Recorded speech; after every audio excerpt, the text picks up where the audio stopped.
সবার একটা দুনিয়াতে বাঁচার একটা ইচ্ছা থাকে। এখন একটা পর্যায়ে আছে যে আমার আসলে চিকিৎসাটা দরকার, যে কোনো ভাবে হোক আমার চিকিৎসাটা হওয়া চাই। কান্না ভেজা চোখে বাঁচার আকুতি মাত্র ৩০ বছরের আলেম এনামুল হাসান ফারুকীর। তার শরীরে বাসা বেঁধেছে মরণব্যাধি ক্যান্সার। তাও এ রোগ চলে গেছে চতুর্থ পর্যায়ে। চিকিৎসার অভাবে জীবন মৃত্যুর সন্ধিক্ষণে তিনি। জীবন প্রদীপ নিভে যেতে পারে যে কোনো সময়ে। আমার দুইটা সন্তান আছে, বাবা হিসেবে ওদেরকে বুকে নিতে পারি না, কারণ সেই শক্তি আমার নাই। আমার অসুস্থতা এখানে, ব্যথা যন্ত্রণা এখানে, সেটা আমি ওদেরকে বুঝাইতে পারি না। ফারুকী বাংলাদেশের বিভিন্ন হাসপাতাল ছাড়াও ভারতের সিএমসি হাসপাতালেও চিকিৎসা করিয়েছেন। চীনের গুয়াংজু মডার্ন হাসপাতালে কথা বলে জেনেছেন বাঁচার জন্য অপারেশন করতে খরচ পড়বে প্রায় ৮০ লাখ টাকা। চায়না গুয়াংজু মডার্ন ক্যান্সার হসপিটালে যোগাযোগ করেছে, ওনারা রিপোর্ট দেখেছে, ওখানে চিকিৎসা প্ল্যান পদ্ধতি ইত্যাদি ওনারা আমার ট্রিটমেন্ট পাঠিয়েছে।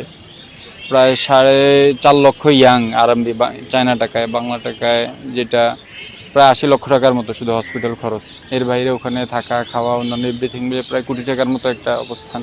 চট্টগ্রামের দারুল উলুম হাটাজারি মাদ্রাসায় দাওরায়ে হাদিস ও কোরআনে মুফাসসির শেষ করে হেফাজতে ইসলামের সাবেক আমির আল্লামা জুনায়েদ বাবুনগরীর একান্ত সচিব হিসেবে কাটিয়েছেন অর্ধযোগ। তখন তার জীবনে নেমে আসে ঘোর অন্ধকার।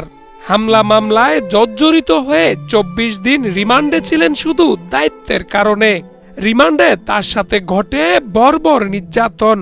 ফারুকী জানান, ক্যান্সার হওয়ার পিছনে রিমান্ডের নির্যাতন অন্যতম কারণ। রিমান্ডের সেই নির্মম নির্যাতনের পরবর্তীতে এখন আমার এই করুণ অবস্থা দাঁড়িয়েছে। দেবী কেশর চক্রবর্তী বারবার বলেছে যে তোর এমন হাল করে দিব যে তোর জীবন শেষ করে দিব, তুই আর ঘুরে দাঁড়াতে পারবি না, উঠতে পারবি না, দেশেও চিকিৎসা করতে পারবি না।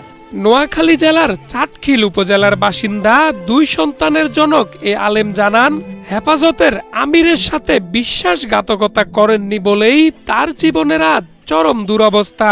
কেউ যদি আমার বলে যে হুজুর উসিলা আপনারা আমার কাছে চান, আমার দ্বারা সম্ভব হবে না, কারণ সেটা কিভাবে হবে? কারণ ইতিপূর্বে আমার কাছে শত কোটি টাকার অফার এসেছে, আমি সেটা প্রত্যাখ্যান করছি। কিন্তু আমি আমার জায়গায় আমি অটল ছিলাম, নিজে সব নিজের উপর বয়ে নিছি, কষ্ট, দুঃখ, টর্চার, নির্যাতন।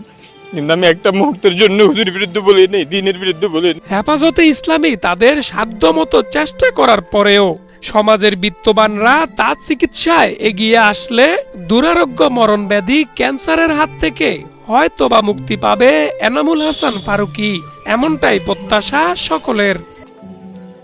ফারুক মজুমদার, ৭১, ঢাকা।